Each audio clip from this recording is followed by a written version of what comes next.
పాడి పంటలు ఛానల్ చూస్తున్న రైతు సోదరులకు సుస్వాగతం. నా పేరు ఎస్ రమాదేవి. నేను ఆచార్య ఎన్జీ రంగ వ్యవసాయ విశ్వవిద్యాలయంలోని ప్రాంతీయ వ్యవసాయ పరిశోధన స్థానం నంద్యాలలో శాస్త్రవేత్తగా పనిచేస్తున్నాను. ఈరోజు కుసుమలో సస్యరక్షణ మీద చర్చించుకుందాం. కుసుమలో రకరకాల పురుగులు, తెగుళ్లు ఆశించడం సాధారణమే. అయితే ఆలస్యంగా వేసినటువంటి కుసుమలో ముఖ్యంగా పేనుబంక ఎక్కువగా ఆశించి నష్టపరుస్తూ ఉంటుంది. పేనుబంక 40 రోజులు దాటిన తరువాత కుసుమ పంటను ఆశించి ఆకుల కింద ఉండి రసాన్ని పీల్చి మొక్కను ఎండిపోయేలాగా చేస్తాయి.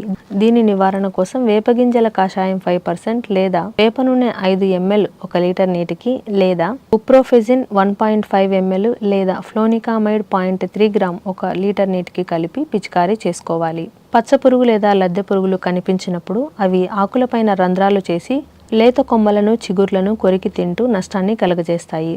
దీని నివారణ కోసం ఫ్లూబెండమైడ్ 0.2 ml per లీటర్ లేదా స్పైనోసాడ్ అనే మందును 0.4 ml per లీటర్ చొప్పున కలుపుకొని పిచికారీ చేసుకోవాలి.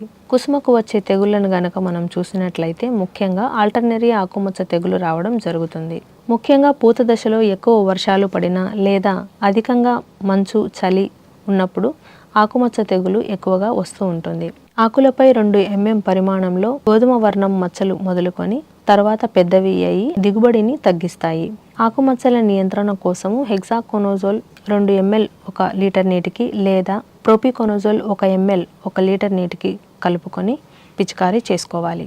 సర్కోస్పోరా ఆకుమచ్చ తెగులు కూడా ఆశించే అవకాశం ఉంది. కుసుమ ఆకులపై 3 నుంచి 10 మిల్లీమీటర్ల పరిమాణంలో మచ్చలు ఏర్పడి క్రమేపీ అవి పెద్దవై పసుపు రంగు వలయాలను కలిగి ఉంటాయి. ఈ మచ్చల నివారణ కోసము ప్రోపికోనోజోల్ 1 ml per లీటర్ నీటికి కలుపుకొని పిచికారీ చేసుకోవాలి. తెగుళ్లలో ఎక్కువగా వచ్చే అతి ముఖ్యమైన తెగులు ఫిజేరియం ఎండు తెగులు. ఈ తెగులును ఆశించినప్పుడు మొక్కలు పసుపు బారి వడలిపోయి క్రమేపీ ఎండిపోతాయి, మొక్కలు చనిపోతాయి.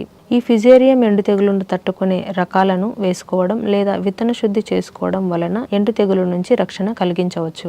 ముఖ్యంగా నారీ H15, PBNS12, నారీ 6 వంటి రకాలను సాగు చేసినప్పుడు అవి ఫిజేరియం ఎండు తెగులును తట్టుకుంటాయి. 1 kg విత్తనానికి 10 గ్రాముల ట్రైకోడర్మా విరిడితో విత్తన శుద్ధి చేసుకోవడం లేదా ఇతర శిలీంద్ర నాశనులతో విత్తన శుద్ధి చేసుకోవడం వలన ఎండు తెగులుకు 30 రోజుల వరకు రక్షణ కలిగించవచ్చు. రైతులు మొక్కలకు వచ్చినటువంటి పురుగులను గాని తెగుళ్లను గాని సకాలంలో పంటను తనిఖీ చేస్తూ తగిన చర్యలను తీసుకుంటూ తగిన మందులను కొట్టుకుంటూ మంచి దిగుబడులను సాధించగలరని కోరుకుంటున్నాము. ఈ అవకాశం ఇచ్చినటువంటి పాడి పంటలు ఛానల్ వారికి నా ధన్యవాదాలు.